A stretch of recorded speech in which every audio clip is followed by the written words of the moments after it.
Daniel pushed aside a wall of thick green leaves, his boots sinking into the soft jungle floor. The air was hot and heavy, filled with the buzz of unseen insects. Somewhere ahead, water rushed over rocks. He had been mapping this part of the colony planet for days without seeing a single person. That was why the sound of splashing made him stop. It was not the sound of an animal. It was too steady, too playful. He stepped closer, careful not to snap any branches. Through the gaps in the trees, he saw a clear pool at the base of a small waterfall. In the middle of it stood a tall, silver-skinned girl. She wore nothing. No clothes, no jewelry, not even a scrap of cloth. Water ran over her bare shoulders and down her back, making her skin shine like polished metal. Her long, tangled hair clung to her wet skin, and when she turned, he saw her eyes, bright and sharp, the color of molten silver. Daniel froze, afraid to startle her. She did not look frightened. In fact, she looked right at him, as if she had known he was there all along. Slowly, she tilted her head, studying him. Her lips parted slightly, but she said nothing. Instead, she stepped through the water toward him. When she was only a few meters away, she stopped. Her gaze swept over his clothes, his boots, his tools. She moved around him in a slow circle, sniffing the air like a curious animal. Daniel stayed still, his hand hovering near the strap of his pack, unsure if she was dangerous. "You need this," he said softly, slipping off his jacket. He held it out, but she didn't take it. Instead, she glanced at it, then at him, then stepped back. She gave a small sound, half laugh, half breath, and turned away. With a quick movement, she climbed onto a rock and leapt into the trees. Her body moved with an animal's grace, bare feet gripping branches, hair streaming behind her. In seconds, she was gone, leaving only the sound of leaves shaking in her wake. Daniel stood there, breathing slowly. He had been on this planet long enough to know its dangers, but nothing had prepared him for that. He wondered if she was from one of the primitive tribes rumored to live far from the colony zones. But why was she alone? And why unclothed? That night, back at his camp, he kept thinking about her. The jungle was never truly quiet, but he felt a strange stillness in the air. Sitting by the small fire, he tried to focus on his maps, yet his eyes kept flicking toward the trees. The feeling of being watched grew stronger. A faint rustle made him look up. Beyond the glow of the fire, two silver eyes glimmered in the dark. She was there again, standing in the shadows. The firelight caught the curve of her cheek, the lines of her bare shoulders. She did not move closer, but she did not run this time either. Daniel lifted a hand in greeting, unsure if she understood. Her eyes stayed locked on his, unblinking. Then, from somewhere deep in the jungle, came a sound that made the hairs on his neck rise, a long, low growl. Her head turned sharply toward the noise. Without hesitation, she stepped into the firelight. The sudden closeness made Daniel tense. She stood beside him now, close enough that he could feel the heat of her skin. She glanced once more into the dark trees, then at him, as if deciding something. The growl came again, louder this time, followed by the sound of heavy footsteps moving through the underbrush. Daniel reached for his sidearm, scanning the shadows. She moved closer until her shoulder brushed his arm. For a moment, they both stood still, listening. The footsteps slowed, then stopped. The jungle fell silent. Daniel's pulse hammered in his ears. She leaned slightly toward him, her breath warm against his skin, and whispered something in a language he didn't know. When he looked at her, her silver eyes were sharp with fear, not of him, but of whatever was out there. Then, as suddenly as she had come, she stepped back into the shadows. One blink, and she was gone. Daniel stayed awake long after the fire burned low, listening for that growl, wondering who or what was hunting her. Daniel woke to the sound of something moving near his supplies. The fire had burned down to glowing embers, and the air was damp with early morning mist. He reached quietly for his pistol, then froze when he saw her. The silver-skinned girl was sitting under a tree, eating from his food pack. She tore pieces of dried fruit with small, sharp teeth, chewing slowly as if savoring each bite. He stood and stepped toward her. She didn't run this time. Instead, she glanced up, meeting his eyes, then looked back down at the food. Daniel crouched a few steps away, speaking softly. "You're going to finish all of that." She tilted her head at the sound of his voice. Then she tapped her chest with two fingers and said a single word, short and musical. It took him a second to realize it was her name. "Sira?" he repeated. She blinked, then nodded once. He pointed to himself. Daniel. She copied the motion, her lips shaping the sound slowly. Dan, yell. The way she said it made it sound strange, but her eyes warmed with recognition. Before he could say anything else, a sharp snap of branches came from behind the trees. Sierra stiffened, her head turned toward the sound, every muscle tense. Then, without warning, she dropped the food, grabbed his wrist, and pulled him into the shadows. Something huge moved between the trees. Daniel caught a glimpse of a thick, scaled tail and claws that dug into the soil. The creature sniffed the air, turning its long snout toward where they had been sitting. Sierra's grip on his wrist tightened until it almost hurt. Daniel's heart pounded. He slowly eased his hand to his belt and pressed the silent alarm on his tracker, marking their location. The creature took a few more steps forward, its yellow eyes scanning, then it let out a low, rumbling growl. Sierra made a soft, warning sound in her throat, like she was speaking to the jungle itself. The creature's head twitched, but then it turned and melted back into the shadows. Only the sound of its heavy steps remained, fading into the distance. Daniel exhaled slowly. Sierra released his wrist but stayed close, her silver eyes scanning the trees.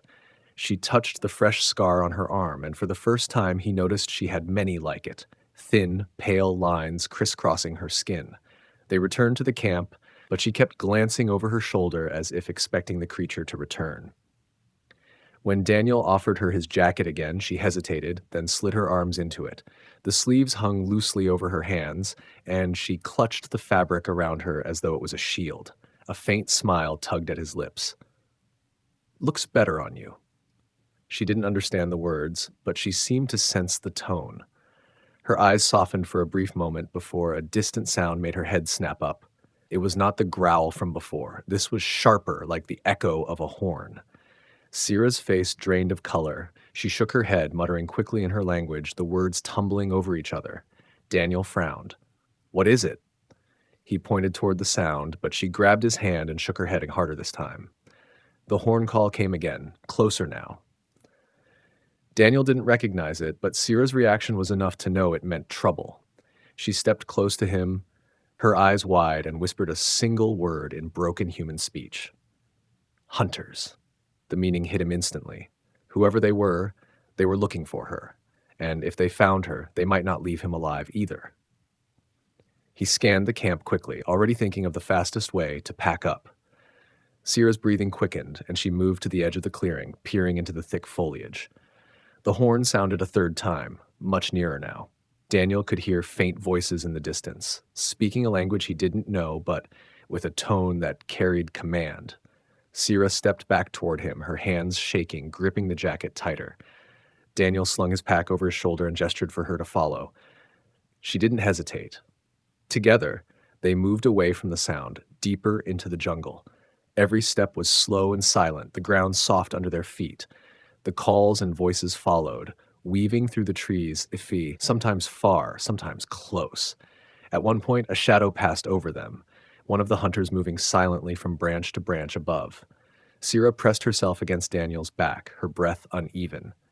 He felt the tension in her body, the way she leaned toward him as if trusting him to lead her out of danger. By the time they reached a narrow ravine, the sounds had faded slightly, but Daniel knew they weren't safe yet. He crouched and motioned for her to stay low as they crossed the shallow water at the bottom. The cold bit into his legs, but she moved without a sound, her balance perfect, even on the slippery rocks.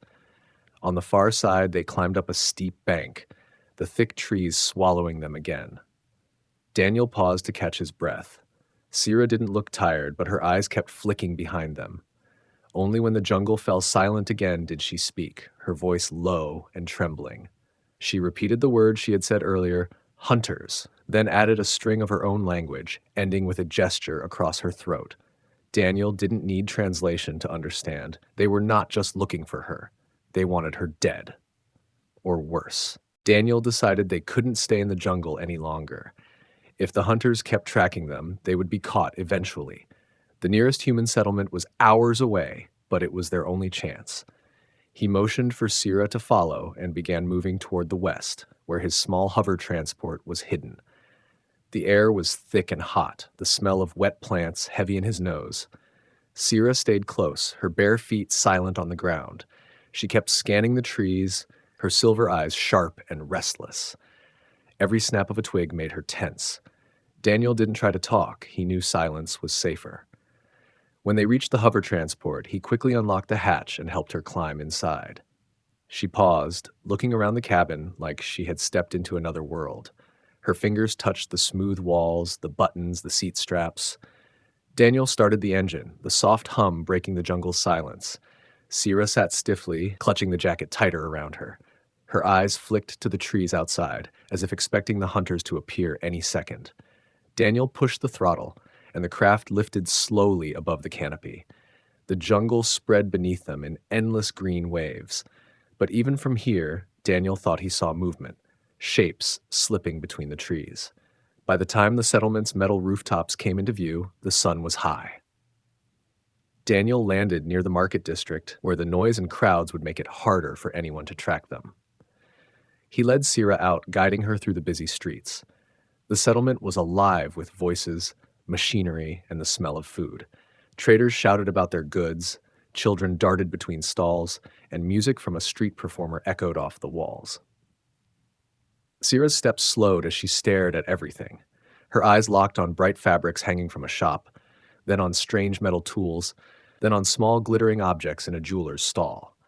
She touched Daniel's arm, pointing at a group of women laughing together, their colorful dresses flowing as they walked. Daniel smiled slightly. "Clothes," he said, tapping his own shirt. She tilted her head, understanding the idea, if not the word. They moved deeper into the market.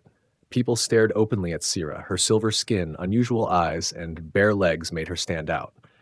Some looks were curious, others less friendly. A group of men leaning against a wall whispered and laughed, their eyes never leaving her. Daniel's shoulders tightened. When one of them made a comment loud enough for him to hear, Daniel stopped walking and looked directly at them. His gaze was cold and steady, the kind that made men think twice.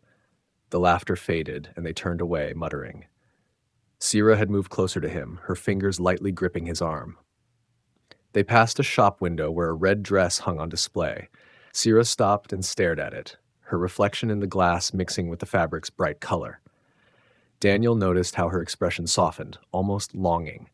He tapped her shoulder and gestured toward the shop door. Inside, the air smelled of fabric and leather. Shelves and racks were filled with clothes in every color and style. Sierra stepped in slowly, her hand brushing along a line of dresses. She lifted a sleeve to her cheek, feeling the softness. When she caught sight of a mirror, she froze, staring at her own reflection. Daniel picked out a simple dress and offered it to her. She hesitated, then took it and disappeared into a small changing area.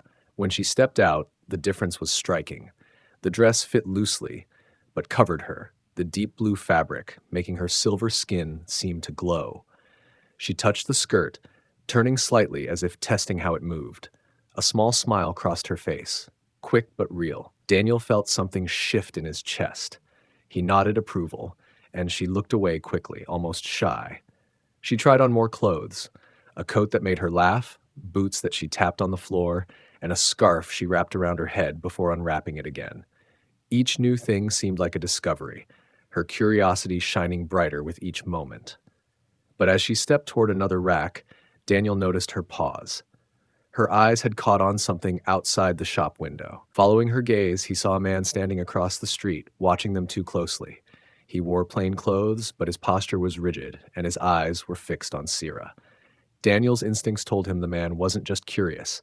He kept glancing at a small device in his hand, then back at them, as if confirming something. Sierra's hand gripped Daniel's sleeve. "Hunters," she whispered. Her voice was low, but sharp with fear. Daniel didn't waste time. He paid quickly for the clothes and took her hand, leading her out the back door of the shop. The noise of the market swallowed them, but he could feel the man's eyes following. They moved through narrow side streets, weaving between stalls and carts. Every so often, Daniel checked behind them. The man was still there, now speaking into a communicator. Somewhere in the crowd, others might already be closing in. Sierra's breathing quickened, but she didn't slow down. Daniel could see in her face that she knew what would happen if they were caught. And from the way she kept glancing at him, she was trusting him to keep that from happening. Sierra's grip on Daniel's hand tightened as they moved deeper into the narrow alleys. The market's noise faded behind them, replaced by the echo of their footsteps and the distant hum of generators. Daniel kept glancing over his shoulder, making sure they weren't walking into a dead end. The suspicious man was still in sight, his pace slow but deliberate, his eyes never leaving them. They emerged into a quieter street lined with small clothing stalls. Daniel slowed, pretending to browse, hoping to see if the man would pass by. Instead, the stranger stopped too, pretending to examine a rack of jackets while speaking into his communicator. Sierra's eyes darted nervously toward the shop windows. Her fingers brushed over a coat hanging nearby, but her attention wasn't on the fabric. It was on the reflection in the glass. Two more men had appeared behind the first, both moving with the same careful, predatory manner. Their clothes were different, but there was something about the way they scanned the area that told Daniel they were working together. "Inside," Daniel said quietly, guiding her into the nearest store.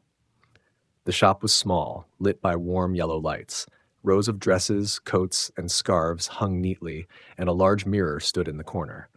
Sierra's attention was momentarily caught by a silver scarf. She lifted it, running it through her fingers as if the texture itself was a wonder. Daniel tried to act casual, but his eyes flicked to the front window. One of the men was leaning against a post outside, pretending to look at his communicator, but clearly watching the shop. The other two were nowhere in sight, which was worse. "Try this," Daniel said, handing Sierra the scarf. She wrapped it around her neck and shoulders, tilting her head to study herself in the mirror.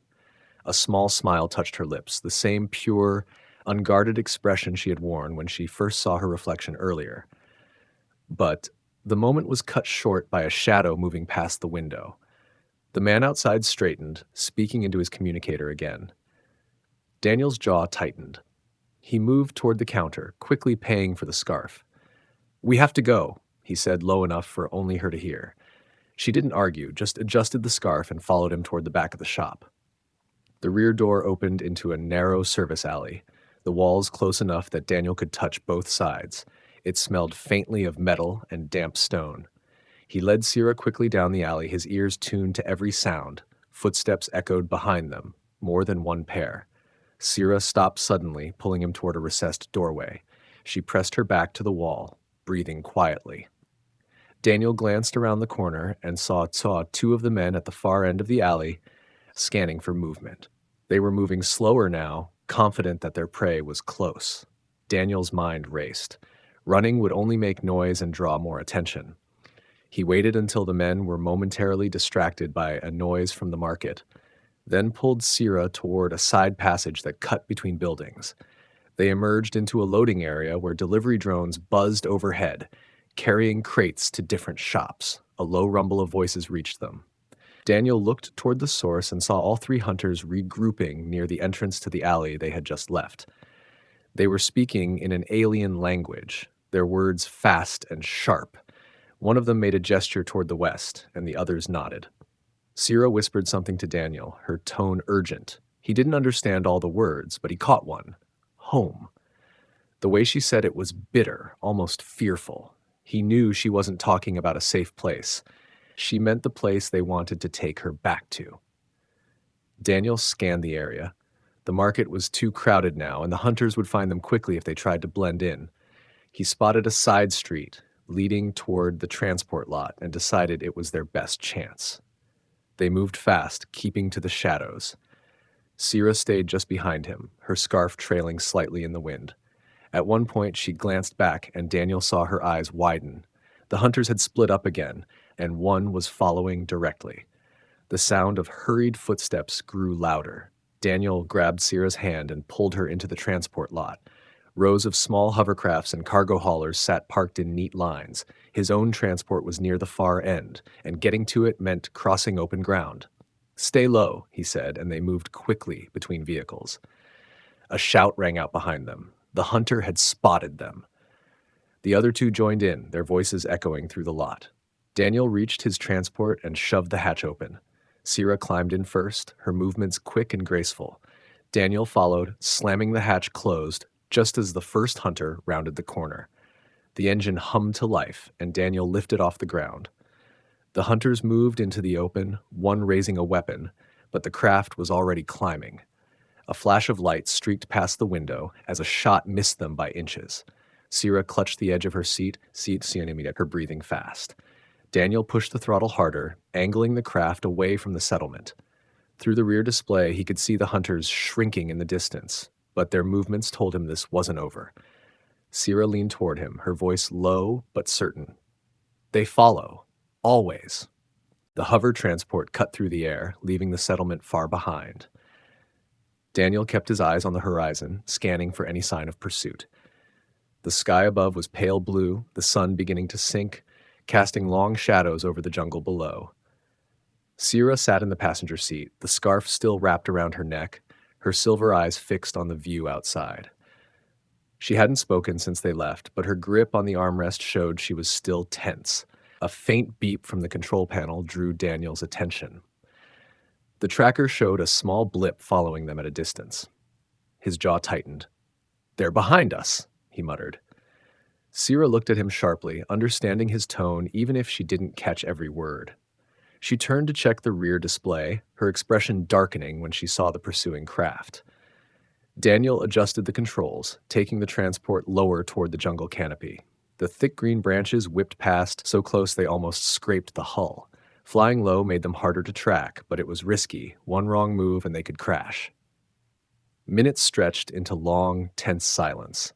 The blip on the tracker drew closer. Sierra's eyes flicked to the screen, then to Daniel's face. "Fast," she urged. He nodded and pushed the throttle, the engine's hum rising to a growl. The transport shot forward, weaving through the trees. Sunlight flashed between leaves, blinding them for moments at a time. The jungle floor blurred beneath them, a mix of shadows and sudden glints of water from hidden streams. But the tracker beeped again, and the blip was closer still. Daniel cursed under his breath. The hunter's craft was faster. They weren't going to outrun it in a straight line. "Hold on," he warned.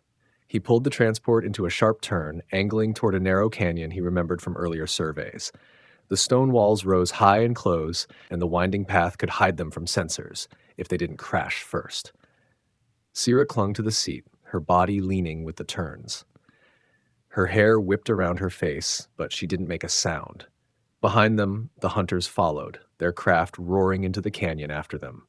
The chase became a blur of tight turns and sudden drops. Twice, Daniel skimmed the wall so closely that stone dust rained across the windshield. A warning light blinked as a branch scraped the hull, but he didn't slow. The canyon twisted sharply ahead and he dove into the curve, the transport skimming so low that the engine wash stirred up dust from the canyon floor. Then came the shot. A bright streak of energy flashed past, searing the air beside them. The next one struck the rear shielding, shaking the craft. Sierra gasped, gripping the side panel. Daniel's eyes narrowed. He spotted a narrow split in the canyon wall, a side passage just wide enough for his craft. Without warning, he banked hard and darted into it. The hunter's craft overshot the turn, their engines screaming as they tried to follow. The side passage was darker, the walls dripping with moisture. Daniel kept the transport low, slowing just enough to stay in control. After several sharp turns, the passage opened into a hidden clearing in the jungle. A waterfall spilled into a wide pool, mist rising into the air. Daniel landed the craft under the cover of the trees, shutting off the engine. The silence that followed was thick, broken only by the sound of the waterfall. Sierra stayed still, her eyes fixed on the sky above. They waited, listening. No sound of engines came. Finally, Sierra let out a slow breath. She turned to Daniel and touched his arm lightly. "Safe?" she asked. "For now," he said. His voice was low, but his eyes stayed sharp. He knew the hunters wouldn't give up. Sierra stepped out of the transport, her bare feet silent on the damp ground. She walked toward the water's edge, the scarf fluttering in the breeze. Daniel followed, scanning the tree line before joining her.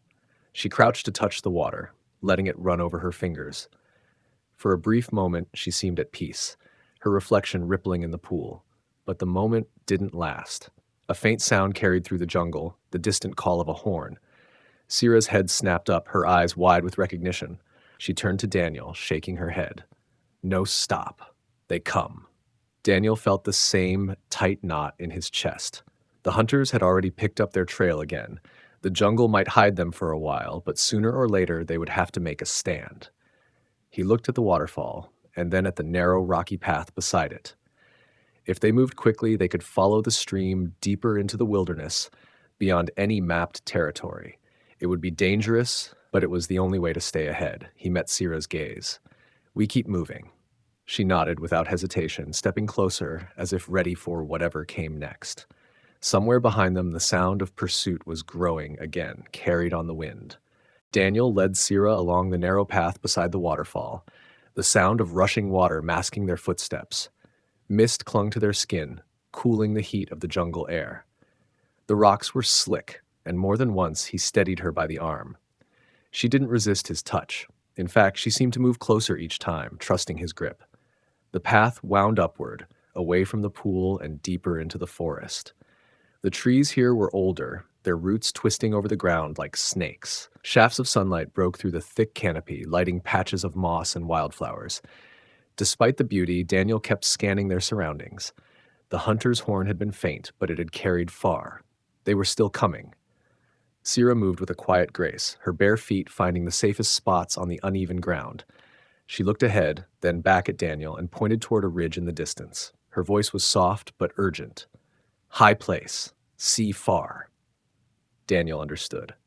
From higher ground, they could spot the hunters before the hunters spotted them. He nodded, and they adjusted their course. The climb was steep. Daniel's boots slipped on loose dirt more than once, but Sira's balance never failed. When they paused to rest, she crouched low, listening. Her eyes flicked toward the west, where the sound of rustling leaves grew louder.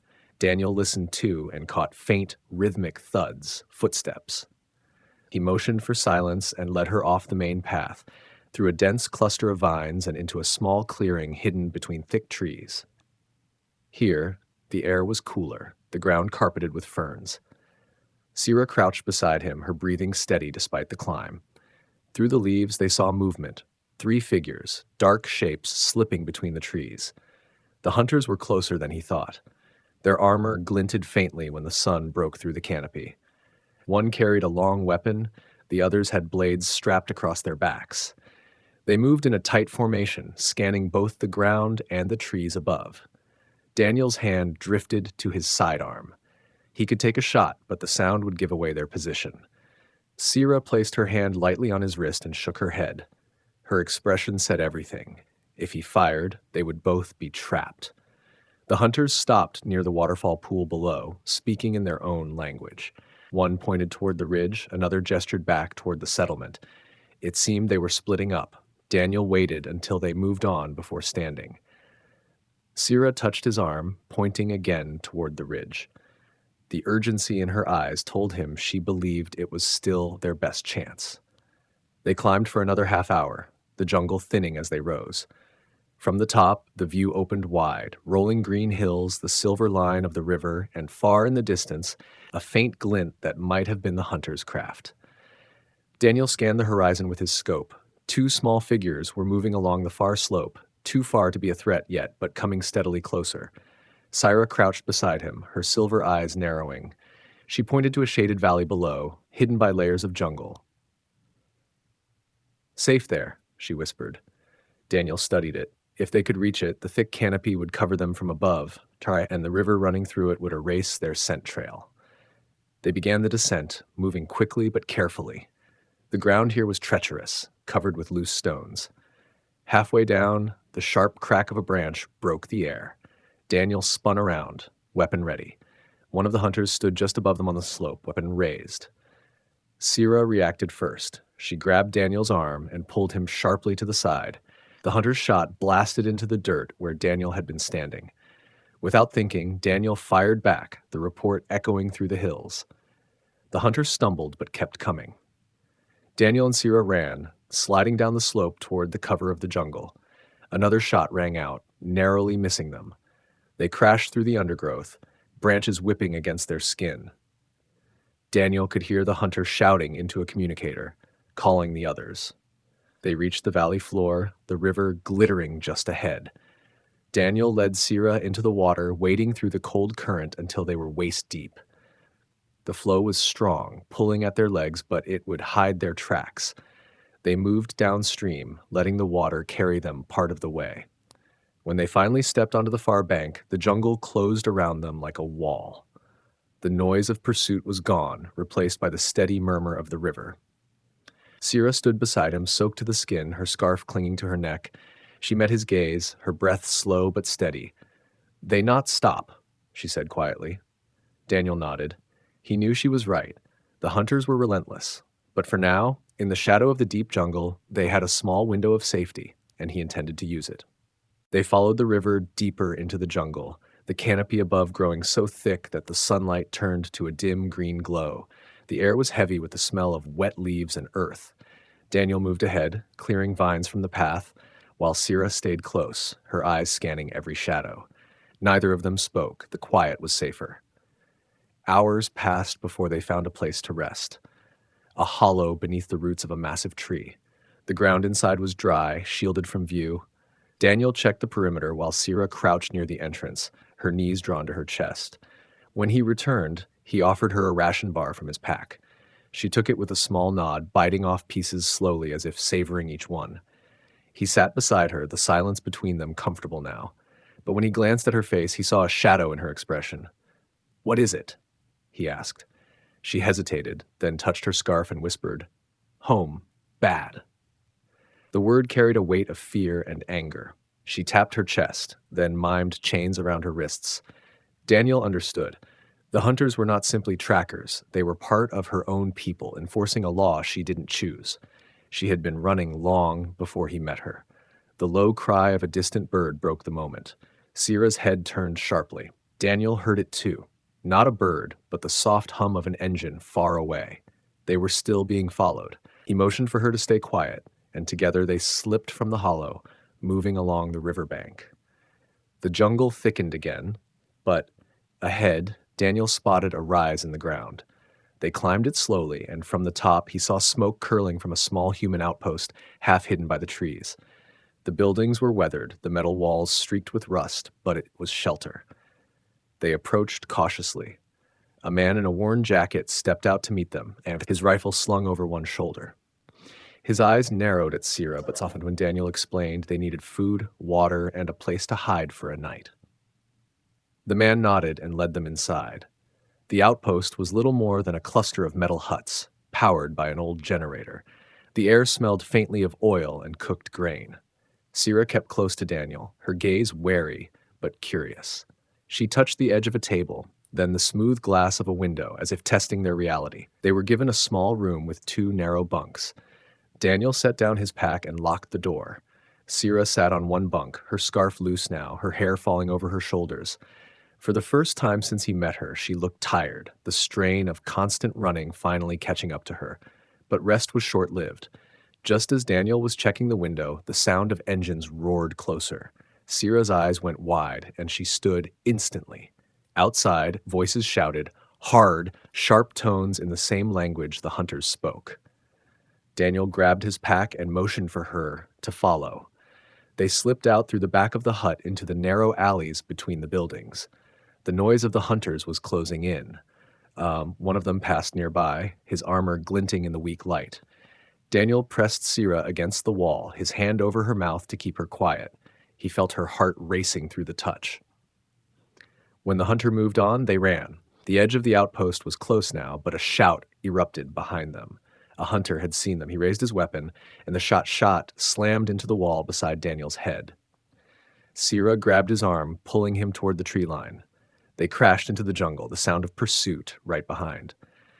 Daniel weaved through the thick undergrowth, using the terrain to slow their pursuers.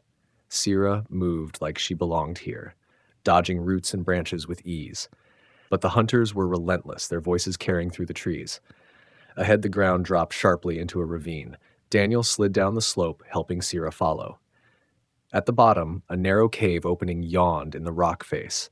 Without hesitation, they ducked inside. The air in the cave was cool and damp. Water dripped from the ceiling, echoing softly. Daniel moved deeper until the light from outside was almost gone. They waited, listening. Footsteps approached the entrance, then stopped. Muffled voices spoke, searching, then faded away. Sira let out a long breath and sank to the ground. Daniel sat beside her, the tension finally easing from his shoulders. For now, they were safe. She looked at him in the dim light, her silver eyes reflecting a faint glow. Slowly, she reached into her scarf and pulled out a thin, woven bracelet. She held it out to him with both hands. "Safe man," she said softly. He took it, feeling the rough texture under his fingers. It wasn't just thanks. It was a promise. Outside the jungle's night sounds returned, but far away, the hunters were still out there. They hadn't given up, and Daniel knew this was only the beginning of their fight for freedom.